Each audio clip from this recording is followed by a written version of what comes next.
The following program was provided by an independent producer solely responsible for its content. The opinions expressed do not necessarily represent the views of this station, its staff, board of directors, or underwriters. My name is Jasmine, and I am a recovering drug addict. My name is Richie Farrell, a.k.a. the Old White Junkie. And we are your hosts for Exit Team Nashua. Our mission is to bring recovery into the living room. Last year, over 72,000 Americans died of an accidental overdose. That's almost 200 Americans every single day. We will bring you guests with real-life experiences with addiction and recovery. Welcome to Exit Team Nashua. Hi, welcome to Exit Team Nashua. My name is Jasmine, and I am your host. As always, it's wonderful to be in the studio and to be sharing time with you. Thank you for tuning in. Thank you for your continued support. If you like what we're doing here, if you're looking for any type of resources, you need help, you have a loved one who needs help, it doesn't really matter if it's substance use disorder, you're struggling with self-defeating thoughts, if someone in your life is struggling with, they need mental health help, reach out to us on our Facebook page. I am a heroin addict. Go take a look at it, give it a little like. If you need any kind of resources, reach out to us. Whatever we can do to help you get connected with someone who can be of assistance, we will do that. We have had the privilege of being able to assist people all over the country with getting connected with resources, and that is the purpose of what we do. We are here to help and serve you. So please, if you or anyone are struggling, reach out to us over our Facebook page. Myself and several other hosts, we have different hosts for different shows, are admins on that page, and we will respond and connect with you. So every Wednesday we get together and we shoot some kind of show. And we usually have people who have some kind of connection to substance use disorder, whether they are someone who's suffered from addiction, a loved one has suffered from addiction, or they have some type of resources to offer for those who are suffering from addiction. If you've been following this show, you know that I am a recovered heroin addict, hence our Facebook page, I am a heroin addict. So I have lots of experience with suffering from addiction, and I also have the experience of what it is like to overcome the addiction and to live in recovery and constantly and continually keep working on myself.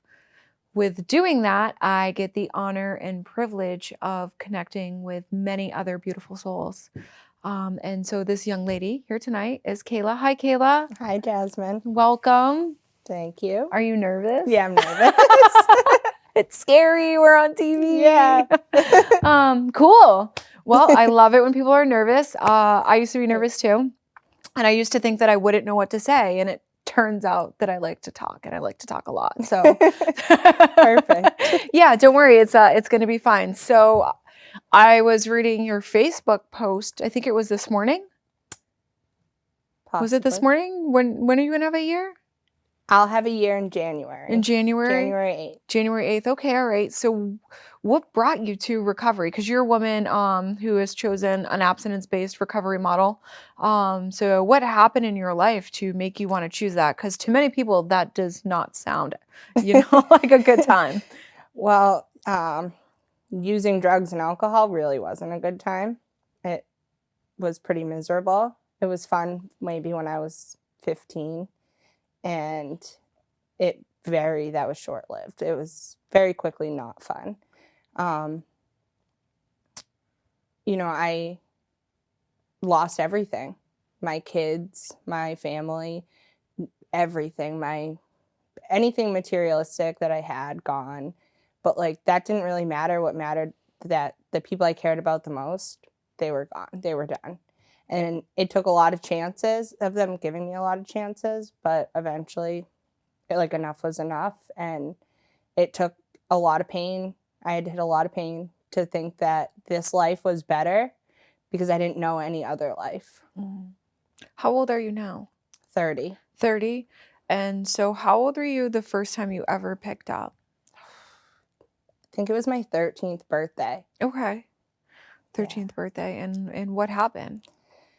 I had a birthday party. My mom is an alcoholic. She's sober. She's been sober for 11 years. Come on. Yeah. So at the time she wasn't, and all she knew was drinking. And she was like, well, you can drink too. Like, you're a teenager now. 13. Yeah. Holla. Yeah. So she got alcohol for the party, and I was like, this is great. Like, my mom is the coolest mom, and this is exactly what I needed. And I felt good. It made me feel good and like safe and okay, which was a feeling like I wasn't used to. It didn't come naturally for me. I never felt okay. So once I drank, I was like, I'm okay. So when you Everything's say that okay. you never felt okay, to our viewers at home, because I know when you say that as a recovered alcoholic, I know what you mean. But Yeah. there are many people who don't understand. So for myself, I've chosen abstinence-based recovery as well. I I believe that I suffer from a threefold disease. And one of those folds is like I'm just not okay in my own skin. Mm-hmm. And so I believe that's what you're describing here to me. But can you describe very vividly like what that feels like, the thoughts that go along with that, and like literally the uncomfortability that you have in your own flesh to our viewers at home? So I'm not good enough. It was a lot of I'm not good enough. I can't do that. I will never be able to do that. She's better than me. He's better than me. Nobody loves me. I'm not lovable. I'm not worth being loved. I'm not worthy of anything. Just always wanting, you know, just always feeling like I was missing something, like something in me was not there. And I didn't understand why, like, my brother was this happy, cheery kid, and why can't I be like him?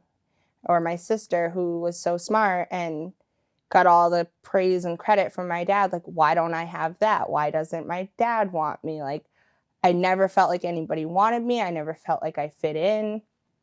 I always felt like I had to do all these extra things to make people like me, because maybe if other people liked me, then I'd be okay. But no matter what, like, I was never okay in my own skin, ever. Didn't matter what I did. Was your dad like a predominant figure in your life while growing up?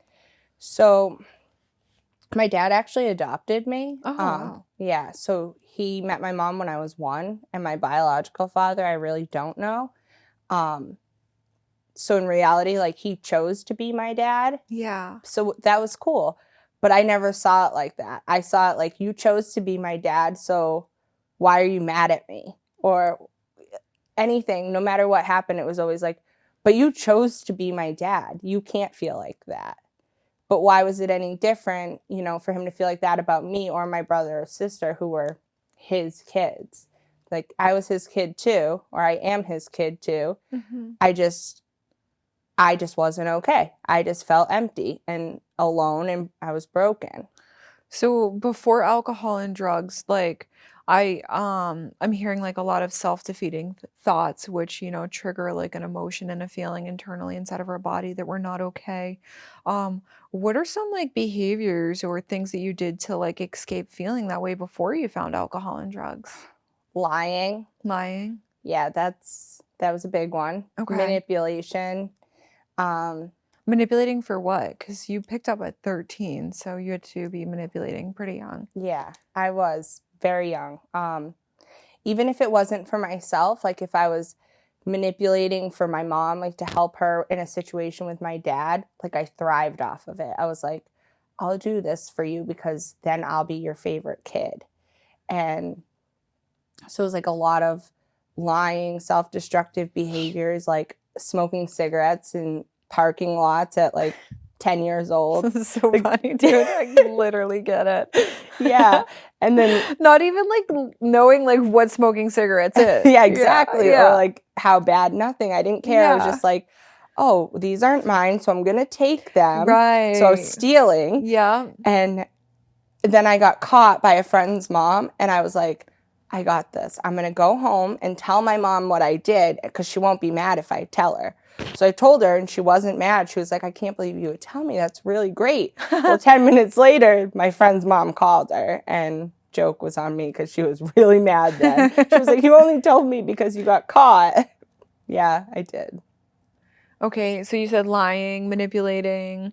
It sounds like you had like a skewed perception of like believing your own lies. Oh, yeah. Yeah, so really, it sounds like it was really difficult for you to like put yourself in someone else's shoes and like see it from their point of view and their perspective.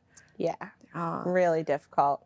so one thing that I've noticed for myself, and many like-minded individuals who have chose to recover the same way as me, is that like at the crux, at like the core of my soul, I am so selfish and self-centered. Mm-hmm. You know, and I have to do a lot of work on a daily basis to remain like empathetic towards others and put myself in their shoes. And what would that be like? And like, you know, I have to like literally slow down and like think like, well, not everyone's brain processes things the way that you do, and like what's going on over there, you know? Mm-hmm. And then for a lot of my life, I didn't really care about it. I don't want to say I didn't care about anyone else's feelings, but like my actions showed I didn't care. Yeah. If you asked me, I would tell you that I care. I think that I was really internally conflicted. Mm-hmm. I would believe I cared, but Right. I would show that I absolutely didn't care. So you were 13 and you drank.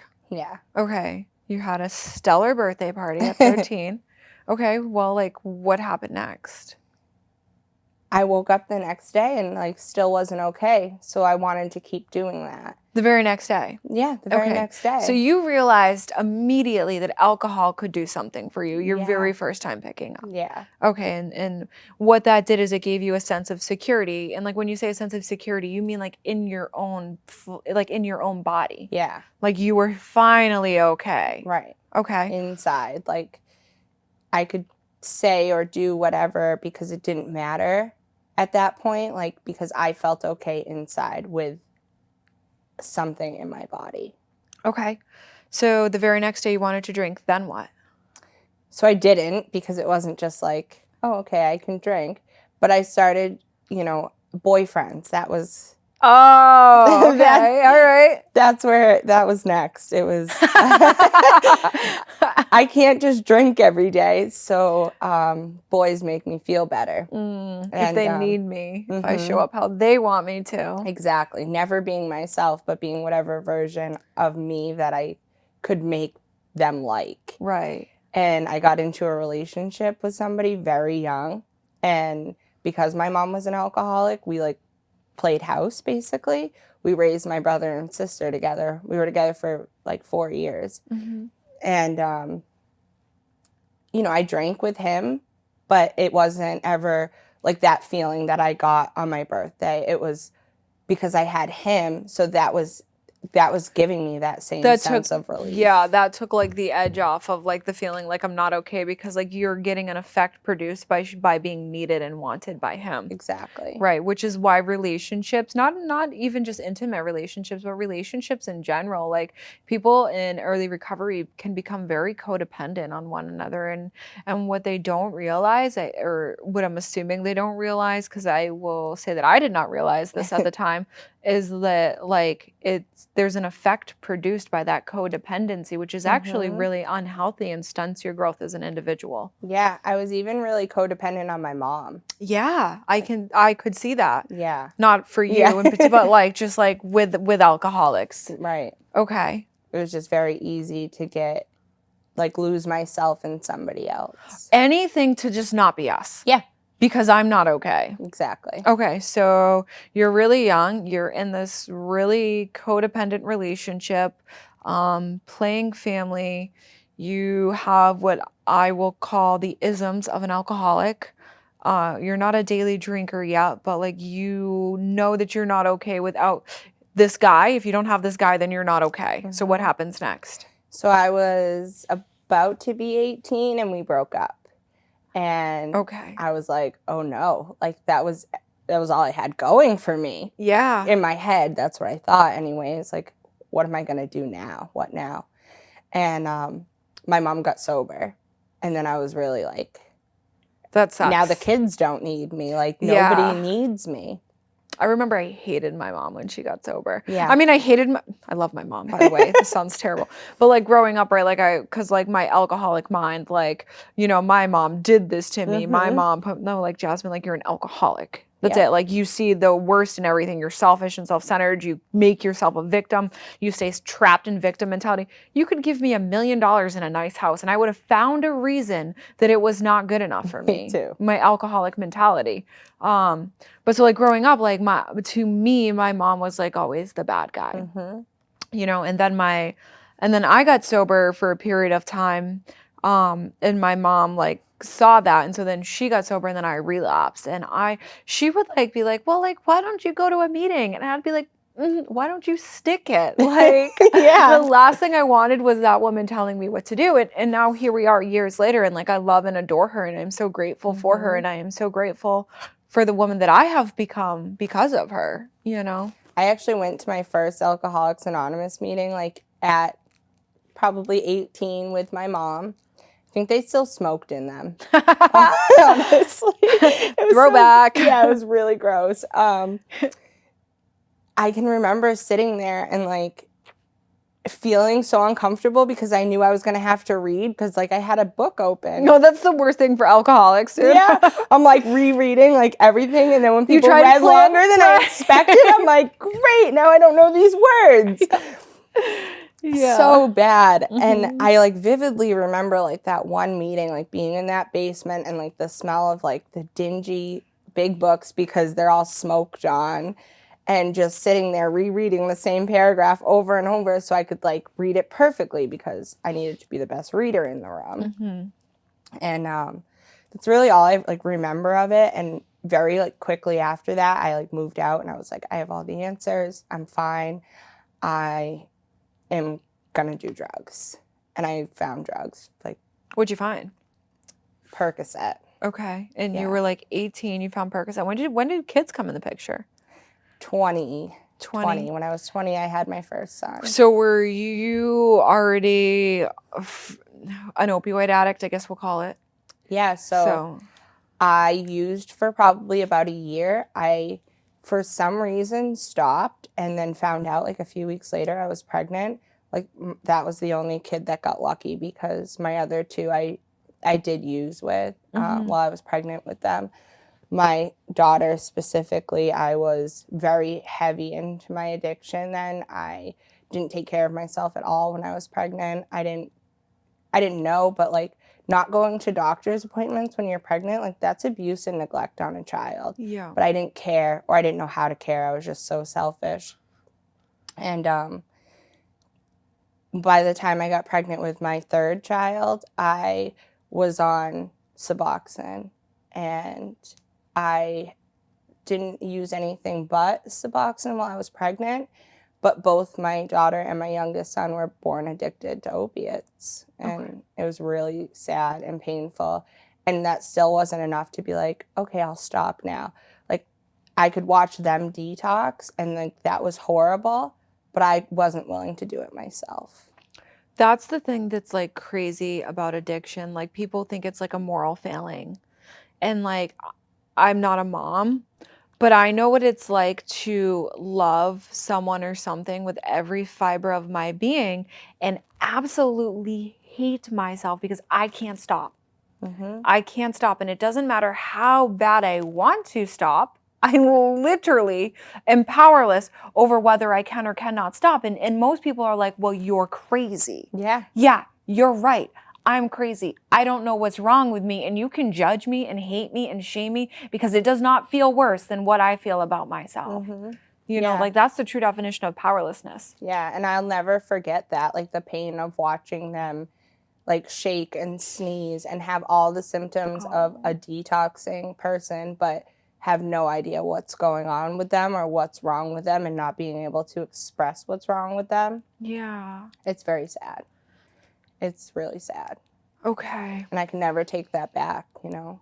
Yeah, Never. but you can help so many other women with that, you know, and as you get further along in your recovery, for me, I noticed that the things that like I felt the most amount of shame, around are the things that really make me a vessel to help other women get through. Things that we're not going to talk about on the show, but Yeah. Yeah, those were things I was never willing to admit that. I was like, I was sober through all my pregnancies. Like, how? Because you couldn't get sober for I couldn't get sober for 5 minutes. And you have no idea how many women are watching this that feel the same guilt and shame, and your words are going to inspire them. I hope so. They are, absolutely. I have a woman that I want to introduce you to as well. I'll figure out a time for us to get together with her. She has the same story, and now her kids are like the light of her life. Yeah. Okay, so you got sober like what, 29? Yeah, I was right before my 30th birthday. I turned 30 in treatment, actually. Hey. Yeah. Okay. Yep. Christmas, actually, this past year, in 2019, I tried to pretend like I was not using. And I'm like, I don't know what you think is wrong with me, but nothing is wrong with me. I ended up in the hospital. It was Christmas Eve, and Christmas morning, I can remember my son and my son's father coming to the hospital and just being like, they were defeated, like they couldn't do it anymore. And he was just so young. He just didn't know. He just wanted me. And I was completely incapable of like being his mom. Yeah. I was incapable of being anything to anybody. And he left the hospital with the baby, and that was the last time I saw him until July of this year. So did you go to treatment? Yeah, so I was like, I don't need to go to treatment. I'm fine.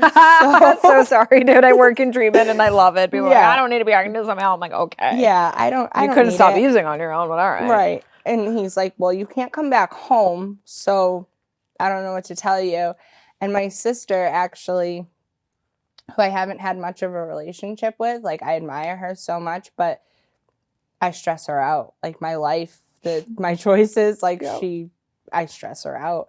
And she was a nurse at a detox. She was an RN at a detox, and she reached out to me, like of all people, and was like, you need help, call this guy. And so I called him, and he's like, yeah, you should come right now. And I was like, yeah, maybe tomorrow. Did you get like a scholarship? So I had insurance because I happened to be so I had like state insurance, and I happened to be in college, and college gave out like PPO insurance for people that had state insurance. So, I might not have done very well in school, but I did get the insurance to go to treatment. And so I went. It took a few days of me. It took feeling really defeated. Like I used for a few more days, and then I was like, I'm gonna die. That's the reality. Like my kids are gone. My mom wants nothing to do with me. I had just had to leave my apartment. So now what? And I went on with it for a couple days. Did not last long. I fell real quick. I was like, nope, this is pretty miserable and sad and lonely. And I went to detox, and when I was there every day, I used the phone and I said, I'm coming home in 5 days. Oh, God. Yeah, I was that one. I'm coming home in 5 days. And then finally, they got me on a day when I was just, I don't know, defeated, tired. And they're like, you really need to go to this treatment program in New Hampshire. And I was like, fine. I don't care. Just send me. That didn't really work out. They sent me to Nashua. That lasted a month. And they were like, you're not a good person. Like, you should probably go somewhere else. And I did. They transferred me to one in Manchester, and I stayed there for probably longer than most people do, because I was broken. And my behaviors that kept me able to like get high were what I thought were going to get me sober, and they didn't work. And like at that treatment center, like they loved me enough to be like, you can't behave like this. Like, that's not okay. And so they held you rigorously accountable. Yeah, like more accountable than I've ever been held in my life. And how did you react to that? Oh, not good. No, I was like, you guys are wrong. I'm great. Obviously. Oh, God. Yeah, okay. But eventually, like, something clicked. I started working with a sponsor and doing step work and seeing like, oh, I really am not that great. Like when I'm writing the same thing like over and over and over again and realizing like I'm the problem. So you found therapeutic value in your step work. Oh, You were yeah. able to see yourself in a different light. Oh, yeah. And it appears that you've made several changes in your life to where things are going well because you just got your own apartment. Mm-hmm. You have a good job. Yeah. You get to see your kids again. Yep. It's crazy. I know. Yeah. She just adopted one of my snakes. Yeah, I did. She's a snake mama now.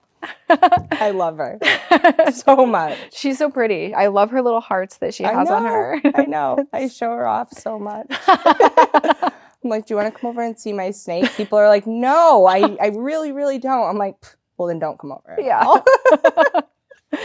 Okay, so things are going good for you. So They that are. accountability, that perception change, that rigorous accountability, that raw honesty Yeah. really helped you. That's what really helped me too. And that's what I try and do for people as well, because like that's my experience. That's how I got to the other side of this thing. Yeah. You know, some people are really turned off by that way of life. It's scary. Like, I'm going to have to be honest about things. You know, it's hard. Like, being honest about, like, what I've done to my kids. Yeah. That was so hard for me. But I, like, made a commitment when I was in treatment that every time I remembered something terrible I did, I was just going to tell somebody, anybody. I didn't care who it was. Because, like, I just needed to get You over just this. spewed it over. Yeah, all over those poor staff. And, oh, my It was like gosh. word vomiting over Yes, everyone. yes, because it would worked. just come to me. And how else was I going to be honest with somebody if, like, I couldn't be honest with a stranger? Like, they don't know me. They don't know anything about me. Like, why not just tell them? And it felt better. I felt better. So I did it over and over. So to our viewers at home watching, for anyone that like thinks they can't do it or that they're not worth it or not even sure which direction to go to get started, do you have any like words of wisdom for them? So you can do it. It won't be easy, but it will be worth it. And just try. And if you don't succeed, like, keep trying until you do, because it's life or death. And a lot of people just are dying, and it's really sad and painful. Perfect. That was beautiful. It won't be easy, but it is worth it. It is. It is. It's hard. So worth it, though. Thank you for coming on. Thank you for having me. Time flies, huh? I know. Yeah. Yeah. So to all of you watching at home, if you want to get connected with Kayla, just shoot us a message and we'll get you connected with her if you think that her story can help you in any way, if you were inspired or moved by her in any way. If you just shoot our Facebook page, I Am a Heroin Addict, a message, I will make sure to link you up with this beautiful soul. Again, if you need any resources, anyone to talk to, or if you need anything at all, go ahead and shoot us a message yet again, and we will do what we can in our ability to get you connected with resources. Thank you all, and thank you for tuning in.